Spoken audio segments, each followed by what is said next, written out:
It was one of those neighborhoods, cookie-cutter houses, lawns trimmed to military precision, and just enough fake smiles to choke a small town. Everything smelled like mulch, money, and mild passive aggression. Ethan Walsh had been stuck here for 3 years, 34, software guy, golden retriever named Pixel, and a fuse shorter than a TikTok clip. He liked quiet, he liked order, and he really liked getting his mail on time. But lately, the mailman wasn't the problem. Bills, gone, Amazon packages, Mia, even his sister's birthday card. Poof. At first, Ethan thought the post office was just doing post office things. Then his neighbor Tom dropped a bomb over their usual fence chat. Tom, a polite neighbor, leaning over, "Yo, Ethan, you missing mail too, man?" Ethan replied with frustration, "Yeah, dude, you too?" "Nah, but I saw someone messing with your box yesterday. Blonde hair, big shades, clipboard. Looked like she owned the joint." Ethan in shock. "Clipboard? You serious?" "Yeah, man. HOA Karen. Who else?" Ethan froze like his Wi-Fi just cut out. Karen freaking Fitzgerald, the self-appointed sheriff of suburbia. She once fined a family for excessive Halloween enthusiasm. Karen wasn't technically HOA president anymore. She'd been retired after starting too many Facebook wars, but she still strutted around like she ran Homeland Security.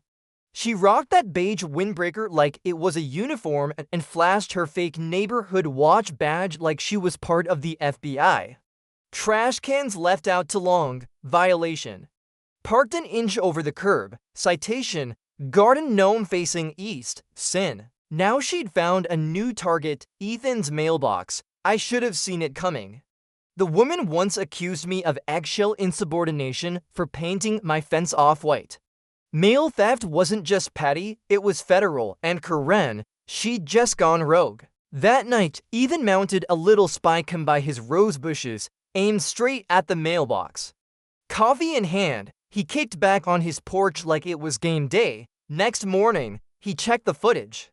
There she was, broad daylight, clipboard and all, waltzing up like she owned Amazon. She popped the mailbox open, grabbed his stuff, and slid it into her tote like she was swiping coupons. "Oh, you've gotta be kidding me." He could have called the cops, but nah, this needed flair. "You wanna play games, Karen? Cool, let's play." The garage turned into a mad scientist lab. 3D printer humming, blue dye everywhere, Pixel watching like he was part of the squad. Across the whiteboard in red marker, Operation Blue Hand. Ethan told Pixel think of it as community service, buddy. Pixel excitingly woof exactly. He loaded a canister of industrial-grade dye, the kind banks use when robbers snatch cash. One pull of the mailbox, bam, blue explosion. Impossible to wash off for a week. You're about to learn, Karen. Next morning, he baited the box with fake mail, a fake bill, a flyer, and a note. "Dear Karen, stop stealing my mail. Love, your favorite neighbor." He hit record and waited. That evening, she strutted down the sidewalk, clipboard in hand, smug as ever. Karen muttered, "Can't even grab his mail. Pathetic." Click, woo-woof, a geyser of neon blue blasted up her arm, across her face, down her pearls. She looked like a smurf who lost a bar fight. "What is this?" Ethan, not looking up from his phone, said performance art. Karen screamed, "It's on my face." Ethan laughed, kinda brings out your eyes. Pixel barked, approval achieved. Karen tore down the street shrieking like a siren. Curtains twitched. Tom nearly choked on his iced tea. The HOA group chat exploded. Why's Karen look like a blueberry? She got caught stealing again. Justice is blue. Ethan uploaded the clip. No caption. No context, didn't need one. By sunrise, 500,000 views. Ethan's phone was blowing up. HOA Karen got smurf. Federal crime equals federal die. Bro built a karma cannon. By noon, the HOA called an emergency meeting. Karen showed up wearing gloves, sunglasses, and full victim energy. "This is harassment. I was attacked." One neighbor said, "Nah, you got caught."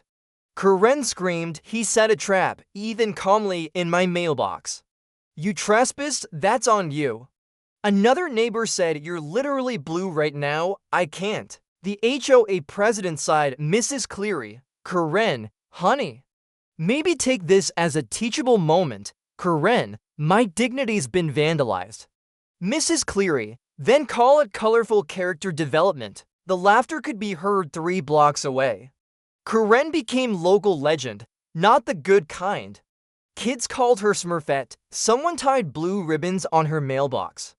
Ethan got cookies on his porch and a mug in the mail that said "Karma, return to sender." Pixel got his own blue bandana.